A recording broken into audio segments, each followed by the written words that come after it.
ہے وہ کچھ بڑا انٹرسٹنگ ہے، اس لیے کہ انہوں نے ومبلڈن جونیئر ومبلڈن جو ہے ٹینس چیمپئن شپ کھیلی ہوئی ہے 1982 میں، 83 میں، 84 میں، French open, U S open, Australian open, یہ سب انہوں نے کھیلے ہوئے. یہ دنیا کے بڑے پریسٹیجیس ٹینس کے ایونٹس اور ٹورنامنٹس ہیں جس میں شرکت جو ہے بڑی باعث افتخار ہوتی ہے کھلاڑیوں کے لیے. ورلڈ جونیئر چیمپئن شپ شری لنکا میں ہونے والی 1982 میں جیتی تھی انہوں نے، پرائڈ آف پرفارمنس ہولڈر ہیں اور آج کل کام کر رہی ہیں D G awareness and prevention of corruption in NAB. میرے ساتھ ہیں عالیہ رشید. السلام علیکم. وعلیکم السلام. کیسی ہیں؟ I am fine. کیسا لگتا ہے اونلی وومن یہ نیب میں؟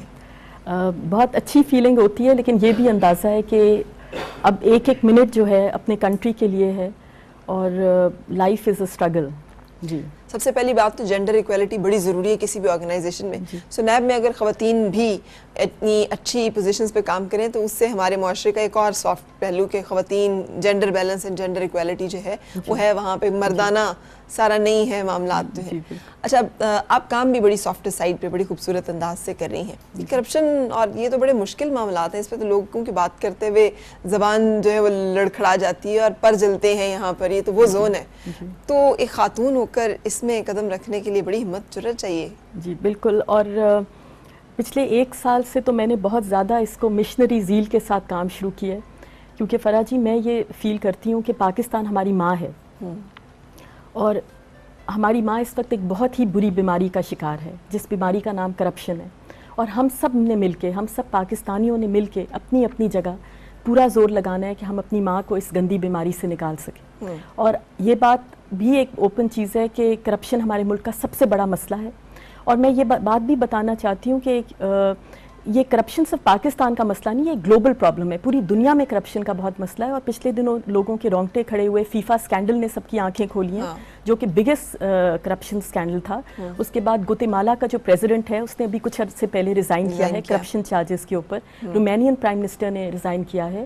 مکاؤ کا ایک ممبر تھا یونائٹڈ نیشنز میں جنرل اسمبلی میں، وہ کچھ دن پہلے کرپشن. تو یہ چیز انڈرسٹوڈ ہے کہ پوری دنیا کا کرپشن پرابلم ہے، لیکن ہمیں اپنے ملک سے لیکن ہمیں اپنے ملک سے بے انتہا محبت ہے. تو ہم یہ چاہتے ہیں کہ ہمارا ملک جو ہے ترقی کرے. اور میں ایک بات بتاؤں فرح صاحبہ کہ یہ ایک انسان کی جنگ نہیں ہے، یہ ایک ایک انسان جو ہمارے ملک میں ہے، ہر انسان نے اس جنگ کے خلاف لڑائی لڑنی ہے. نہ ایک ادارہ اس کرپشن کو ختم کر سکے گا. اور اویئرنیس اینڈ پریونشن جو ہے، آگاہی کے ذریعے ہم نے لوگوں کو جگانا ہے. اس میں میں 1-2 باتیں آپ کو بولوں گی کہ کرپشن جو ہے، خواتین بھی بیٹھی ہوئی ہیں یہاں پہ، کہ ابھی تک بہت سالوں سے یہ فیل ہوتا ہے خواتین جو گھر میں بیٹھی ہوئی ہیں، بچے جو ہیں وہ گھر میں بالکل معصوم بن کے بیٹھے ہوئے ہیں کہ جی ہمارا کوئی تعلق ہی نہیں، ہم کیسے کرپشن ختم کر سکتے ہیں. لیکن آج میری بہنیں بیٹھی ہوئی ہیں تو میں آپ سے بھی یہ کہوں گی کہ نادانستگی میں، معصومیت میں یہ آگ ہم ہی گھروں سے لگا رہے ہیں. ہمیں اپنے رویوں کو بدلنا پڑے گا. ہم معصوم ہیں، نادانستگی میں کئی دفعہ اپنے شوہروں سے گلا کر لیتے ہیں اور اس میں ہمارے دل میں کوئی وہ چیز نہیں ہوتی. معصومیت میں بول دیتے ہیں جی ہمسایوں کے پاس بڑی کار ہے، ہمارے پاس کیوں نہیں ہے. میری فلاں دوست ہے، اس نے تو 5,000 کا جوڑا خریدا تھا، میرے پاس 6,000 کا ہونا چاہیے. تو اس ٹائم پہ فرح صاحبہ ہمیں یہ سوچنا چاہیے کہ جب ہم اپنے شوہروں کو یہ باتیں بولتے ہیں نا، اگر تو وہ بہت امیر آدمی ہے تو آپ ہی کا حق ہے ضرور کریں، کیونکہ اگر اس کی 5 لاکھ مہینے کی تنخواہ ہے وہ آپ کا حق ہے، آپ روز خرچہ کریں، انجوائے کریں. لیکن جو اللہ نے آپ کے نصیب میں لکھ دیا ہے کہ اگر آپ کی لائف میں آپ کے شوہر اتنے امیر نہیں ہیں تو ان کو جب آپ دن رات یہ محسوس کرائیں گی کہ دولت ہی سب کچھ ہے اور گھر میں دولت آئے گی، شاپنگ کرائیں، ہمیں بڑے بڑے ہوٹلوں میں کھانا کھلائیں، بچے ہیں وہ بھی والد کے اوپر پریشر ڈالتے ہیں، تو آپ یہ سمجھیں کہ آپ ایک ویل چیئر پہ بیٹھے ہوئے آدمی کو کہہ رہے ہیں کہ دوڑو. ابھی وہ کیسے دوڑے گا ایک آدمی جو ویل چیئر میں، جس کی obviously پھر وہ دفتر جا کے، کیوں ہر آدمی چاہتا ہے کہ میرے بچے مجھے ہیرو سمجھیں، میری وائف مجھے ہیرو سمجھیں. تو خواتین نے جو ہے اپنے شوہروں کو پراؤڈ فخر محسوس کرانا ہے، انہیں کہنا ہے کہ جی ہمیں آپ پہ فخر ہے، ہمیں دولت کی ضرورت نہیں ہے، آپ دنیا کا سب سے محنتی اور اچھا انسان بنیں.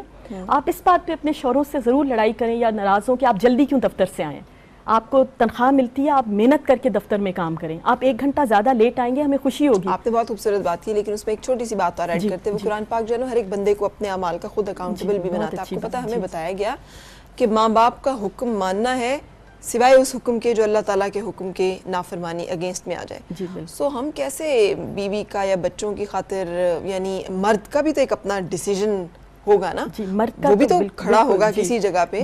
اللہ تعالیٰ نے اسے قوامین بنایا، قوامون بنایا ہے، وہ بہتر جگہ پوزیشن پہ ہے, وہ سٹینڈ لے گا اس جگہ پہ کہ یار اسے کیا کرنا ہے اور کیا نہیں کرنا, کون سا فیصلہ متصادم ہے اللہ تعالیٰ کے حکم سے, وہ بیوی کہہ رہی ہے یا ماں کہہ رہی ہے, بہن کہہ رہی ہے, بیٹی کہہ رہی ہے, اسے نہیں ماننا. تو ابھی آدمی لیکن ہمیں بیٹوں کو بھی تو اتنا اسٹرانگ بنانا ہے. جی, لیکن مقصد صرف یہ ہے کہ گھروں میں مائیں جو ہیں وہی ماں جو ہے وہ اپنے بیٹے کو بچپن سے بتانا شروع کرے کہ دولت بیٹا یا بیٹی کو, کہ دولت امپورٹنٹ نہیں ہے, آپ نے بڑے ہو کے دنیا میں سب سے اچھا انسان بننا ضروری ہے. قرآن پاک میں بھی اللہ نے یہ نہیں کہا کہ جس کے پاس دولت ہوگی وہ جنت میں جائے گا, آخر میں تو 6 فٹ کی قبر ہے اور ایک سفید کپڑا ہے جو لپٹا ہوگا. آدمیوں کو میں بار بار فرا جی ابھی کچھ دن پہلے 2 دن پہلے ایک لیکچر میں نے دیا ایک بڑے ادارے میں, آدمیوں کو بھی یہ کہا کہ سب سے زیادہ تو آدمیوں نے مضبوط ہونا ہے, اور جو آدمی سے نو ٹو کرپشن کرے گا اس کو سپر مین ہونا پڑے گا, وہ بہت بہادر آدمی ہوگا. سچائی کے رستے میں کانٹے ہی کانٹے ہیں, لیکن آخر میں آپ یقین کر لیں کہ ایک چھوٹا سا جنت کا دروازہ ہے جو دور سے آپ کو نظر آ رہا ہے. ٹھیک ہے, ہم بات جاری رکھیں گے لیکن ایک بریک کے لیے رک رہے ہیں.